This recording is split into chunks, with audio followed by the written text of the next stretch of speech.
Style baca lagi, Madilog, karya Tan Malaka. Kita melanjutkan bagian pendahuluan dalam buku ini di episode perpustakaan. Kawan-kawan baca sekalian, siapkan posisi nyaman, fokuskan pendengaran, mari baca teks dan suara.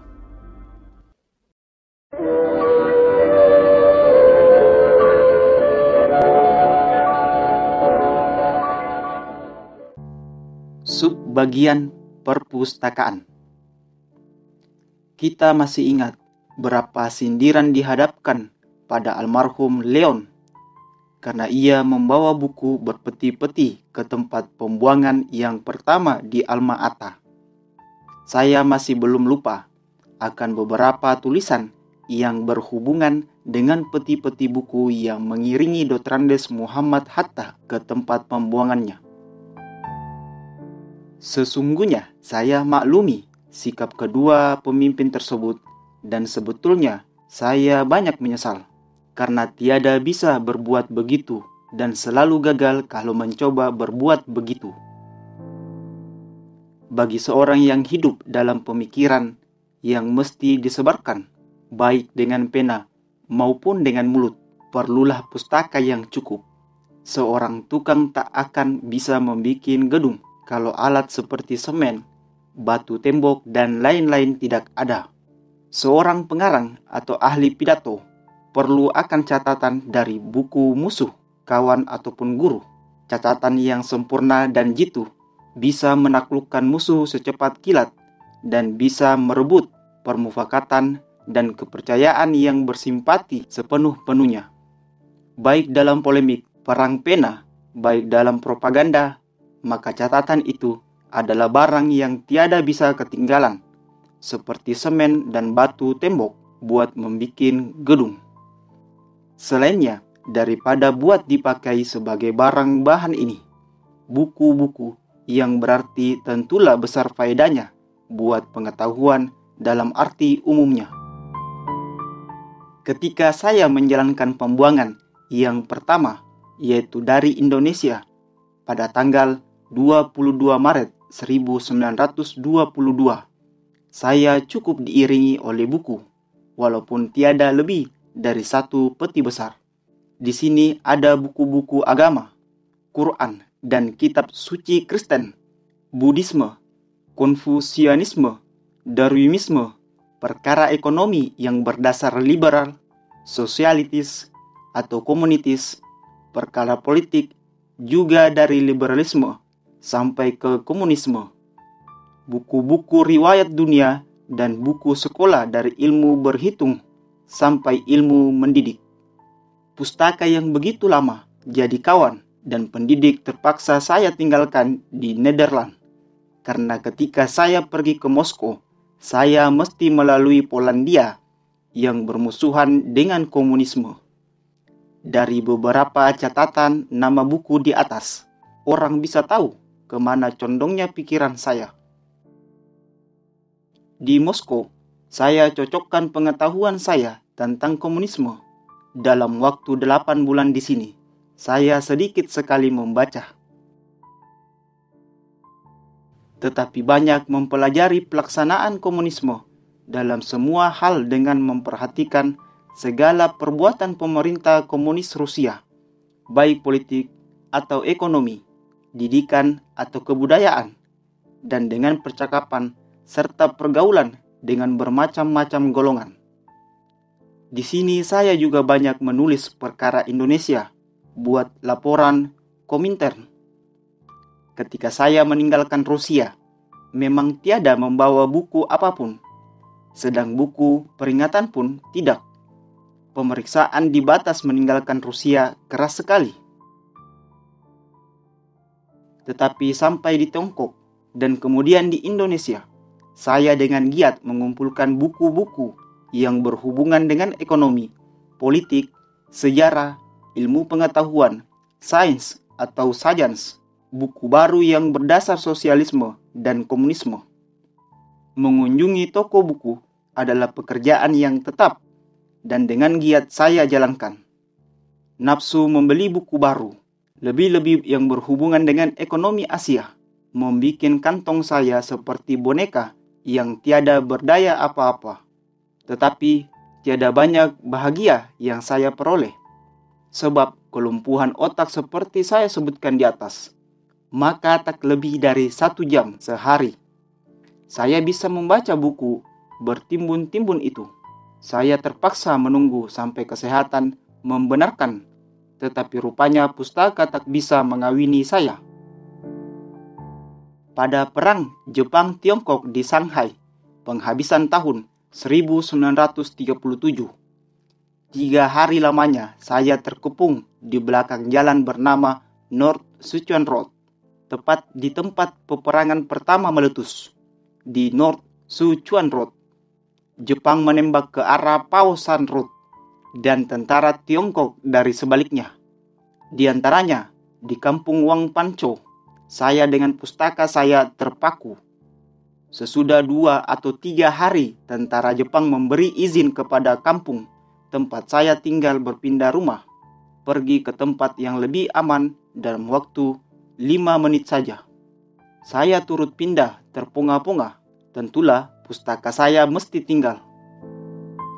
Ketika saya kunjungi rumah saya sesudah habis, yakni sesudah sebulan lamanya, maka sehelai kertas pun tak ada yang tinggal.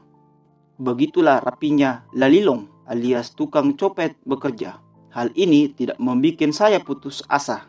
Selama toko buku ada, selama itu pustaka bisa dibentuk kembali. Kalau perlu dan memang perlu, pakaian dan makanan dikurangi.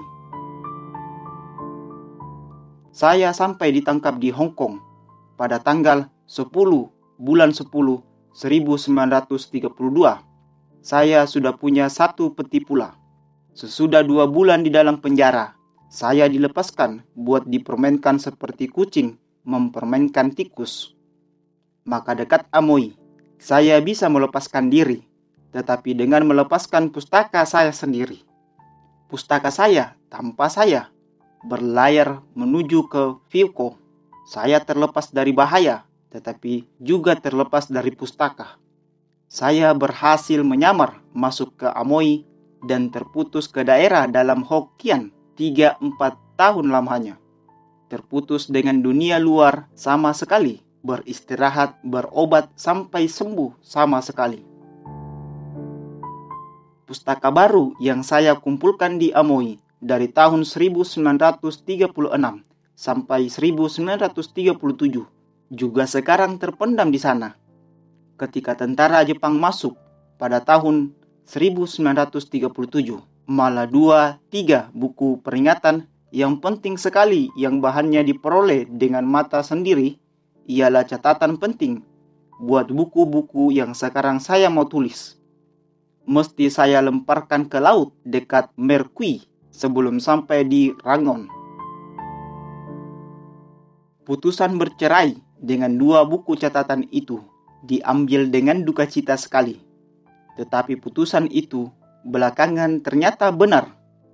Duani Rangon memeriksa buku-buku saya yang masih ada dalam peti seperti English Dictionary dengan teliti sekali. Malah kulitnya diselidiki betul-betul. Kantong pun tak aman. Di antara Merkui dan Rangon, di pantai laut.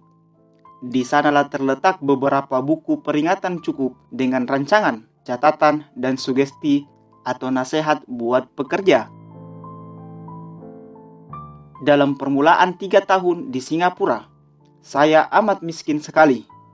Gaji yang diperoleh sedikit sekali, Rp6,5 sebulan. Dengan tak ada diploma Singapura, tak lahir di Singapura, memakai paspor Tiongkok, walaupun bisa bercakap Tionghoa, tetapi tiada bisa membaca huruf Tionghoa.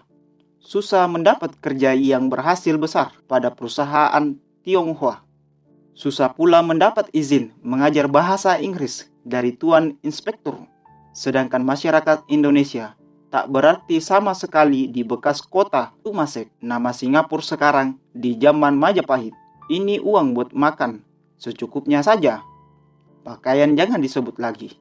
Masuk jadi anggota pustaka atau librari, tiada mampu. Di sini pengetahuan saya, walaupun kesehatan sempurna sekali, cuma bisa ditambah dengan isi surat kabar dan pengamatan mata dan telinga sendiri. Tetapi lama-kelamaan, atas usaha sendiri, saya mendapatkan pekerjaan dan hasil pekerjaan yang baik sekali. Seperti saya sebutkan di atas, akhirnya saya dapat bekerja pada sekolah normal tinggi, yaitu Nanyang Chinese Normal School, sebagai guru Inggris dan belakangan juga sebagai guru matematika dalam dan luar sekolah tersebut.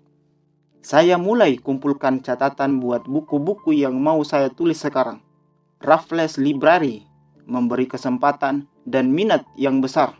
Buku yang paling belakangan saya pinjam ialah Kapital, Karl Marx. Tetapi armada udara Jepang tak berhenti datangnya hari-hari. Sebentar-sebentar saya mesti lari bersembunyi. Cuma dalam lubang perlindungan saya bisa baca Kapital buat mengumpulkan bahan yang sebenarnya saya ulangi membacanya. Sampai tanggal 15 Februari 1942 saya masih pegang Kapital itu dengan beberapa catatan. Tetapi sesudah Singapura menyerah, semua penduduk laki-laki perempuan, tua muda, dihalaukan dengan pedang terhumus kiri kanan dengan ancaman tak putus-putusnya menuju ke satu lapangan. Di sini ratusan penduduk Tionghoa ditahan 1 hari buat diperiksa. Di sini saya juga turut menghadapi senapan mesin. Di belakang hari kami mendengar bahwa maksud tentara Jepang yang bermula ialah memusnahkan semua penduduk Tionghoa yang ada di Singapura, tetapi dibatalkan oleh pihak Jepang yang masih mempunyai pikiran sehat dan rasa tanggung jawab terhadap dunia lainnya.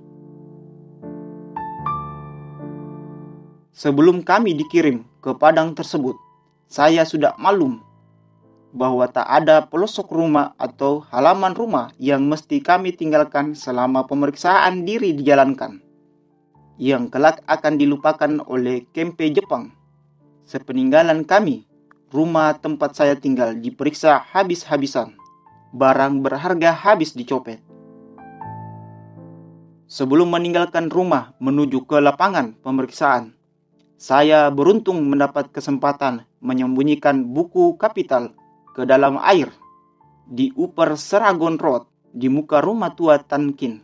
Di sanalah sekarang dalam tebat atau empang bersemayam buku Kapital terjemahan Das Kapital ke dalam bahasa Inggris.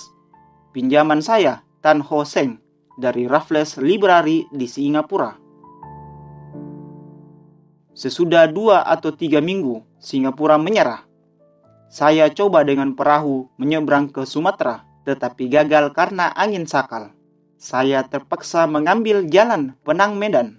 Hampir 2 bulan saya di jalan antara Singapura dengan Jakarta, melalui Semenanjung Malaka, Penang, Selat Malaka, atau perahu layar Medan, Padang, Lampung, Selat Sunda, dan Jakarta. Di jalan saya bisa beli buku karangan Indonesia, di antaranya Sejarah Indonesia, yang mesti saya sembunyikan pula baik-baik, sebab dalamnya ada potret saya sendiri. Inilah pustaka saya dulu dan sekarang. Ada niatan buat membeli sekarang, tetapi banyak keberatan. Pertama, uang. Kemudian banyak buku mesti datang dari luar negeri. Dan ketiga, daripada dicatat dari 1 atau 2 buku, lebih baik jangan dicatat atau catat dari luar buku, ialah ingatan sama sekali. Seperti maksud saya tentang Madilog ini. Biasanya, buku-buku referensi yang dipetik atau pustaka itu ditulis di bawah pendahuluan. Biasanya diberi daftar pustaka yang dibaca oleh pengarang. Tetapi dalam hal saya, di mana perpustakaan tak bisa dibawa, saya minta maaf untuk menulis pasal terkhusus tentang perpustakaan itu. Dengan ini, saya mau singkirkan semua prasangka bahwa buku Madilog ini semata-mata terbit dari otak saya sendiri. Sudah tentu seorang pengarang atau penulis manapun juga, dan berapapun juga, adalah murid dari pemikiran lain dari dalam masyarakatnya sendiri atau masyarakat lain. Sedikitnya ia dipengaruhi oleh guru, kawan sepaham, bahkan oleh musuhnya sendiri. Ada lagi, walaupun saya tidak akan dan tidak bisa mencatat dengan persis dan cukup perkataan, kalimat, halaman, dan nama bukunya, pikiran orang lain yang akan dikemukakan, saya pikir tiada jauh berbeda maknanya daripada yang akan saya kemukakan. Al-Ghazali, pemikir dan pembentuk Islam, kalau saya tiada keliru pada satu ketika kena zamun. Penyamun juga rampas semua bukunya. Sesudah itu, Al-Ghazali memasukkan semua isi bukunya ke dalam otaknya dengan menghafalnya. Bahagia menghafal itu buat Al-Ghazali. Sekarang sudah terang sekali kepala kita. Pada masa kecil memang saya juga menghafal, tetapi bukan dalam bahasa ibu, melainkan dalam bahasa Arab dan Belanda. Tetapi ketika sudah sedikit berakal, saya sesali dan saya bantah kebiasaan saya itu. Pada ketika itu, saya sadar bahwa kebiasaan menghafal itu tiada menambah kecerdasan, malah menjadikan saya bodoh, mekanis seperti mesin. Yang saya ingat bukan lagi arti sesuatu kalimat, melainkan bunyinya atau halaman buku di mana kalimat tadi tertulis. Pula kalau pelajaran itu terlalu banyak, sudahlah, tentu tak bisa dihafalkan lagi. Tapi saya juga mengerti gunanya, pengetahuan yang selalu ada dalam otak. Begitulah saya ambil jalan tengah, padu yang baik dari kedua pihak. Apalkan, iya apalkan. Tetapi perkara barang yang sudah saya mengerti betul, saya apalkan kependekan. Atau intinya saja, pada masa itulah, di sekolah Raja Bukit Tinggi, saya sudah lama membikin dan menyimpan dalam otak perkataan yang tidak berarti buat orang lain, tetapi penuh dengan pengetahuan buat saya. Buat keringkasan uraian ini, maka perkataan yang bukan perkataan ini, saya namakan jembatan keledai, walaupun tidak sama dengan yang terkenal. Buat menjawab pertanyaan, siapa yang akan menang di antara dua negara umpamanya, saya pakai jembatan keledai saya, Afia Gummi. A. Huruf yang pertama mengandung perkataan Inggris, ialah armament. Artinya, itu kekuatan udara, kekuatan darat, dan laut. Masing-masing tentu mempunyai cerita tersendiri. Dan A. Huruf pertama itu bisa membawa jembatan keledai yang lain, seperti ALS, ialah susunan huruf pada perkataan air, udara, land, darat, dan sea, laut, force, tentara. Sesudah dibandingkan perkara armament di antara kedua negeri itu, maka harus diuji perkara yang kedua, yakni finansial, terpotong oleh huruf F, keuangan, dan sebagainya. Demikianlah jembatan keledai Afia Gummi ini dalam ekonomi, politik, muslihat perang, sains, dan sebagainya. Saya ada menyimpan jembatan keledai. Kalau buku penting yang saya baca ada dalam bahasa Inggris, maka jembatan keledai saya susunannya tentu dari permulaan atau sebagian perkataan Inggris.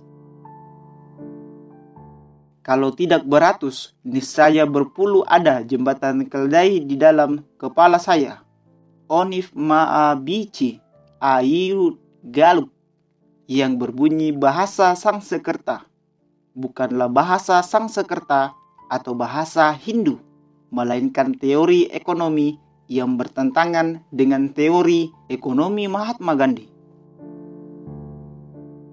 Kalau badan saya ada sehat, maka perkataan guru itu biasanya mudah saya tangkap. Isinya saya ternakan dan masukkan ke dalam jembatan keledai. Kalau kertas atau buku peringatan saya umpamanya dibeslah atau disita di Manila atau Hong Kong oleh polisi, maka hal itu tiada berarti dia tahu membaca perkataan itu, malah sudah pernah menjadikan mereka pusing kepala berhari-hari, mengira yang tidak-tidak. Dalam buku yang akan ditulis belakangan ini, kalau umur panjang, saya kelak bisa meneruskan cerita jembatan keledai saya. Saya anggap jembatan keledai itu penting sekali buat pelajar di sekolah dan paling penting buat seseorang pemberontak pelarian-pelarian. Bukankah seorang yang pelarian politik itu mesti ringan bebannya? Seringan-ringannya, ia tak boleh diberatkan oleh benda yang lahir, seperti buku ataupun pakaian. Hatinya terutama tak boleh diikat oleh anak istri, keluarga, serta handai tolan. Dia haruslah bersikap dan bertindak seperti marsyur, angkatan militer siap gempur, yang setiap detik siap sedia buat berangkat, meninggalkan apapun yang bisa mengikat dirinya, lahir dan batin. Ringkasnya, walaupun saya tiada berpustaka, walaupun buku-buku saya terlantar, cerai-berai, dan lapuk, atau hilang di Eropa, Tiongkok, Lautan Hindia, atau dalam tebat di muka rumah Tuan Tan King Chan di Upper Serangoon Road, Singapura, bukanlah artinya itu saya kehilangan isinya, buku-buku yang berarti. Tetapi barang yang lama itu tentu boleh jadi rusak.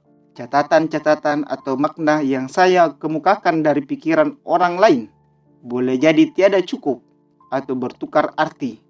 Dalam hal ini, sekali lagi saya minta maaf dan simpati.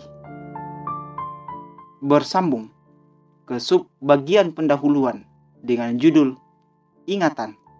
Semoga bermanfaat.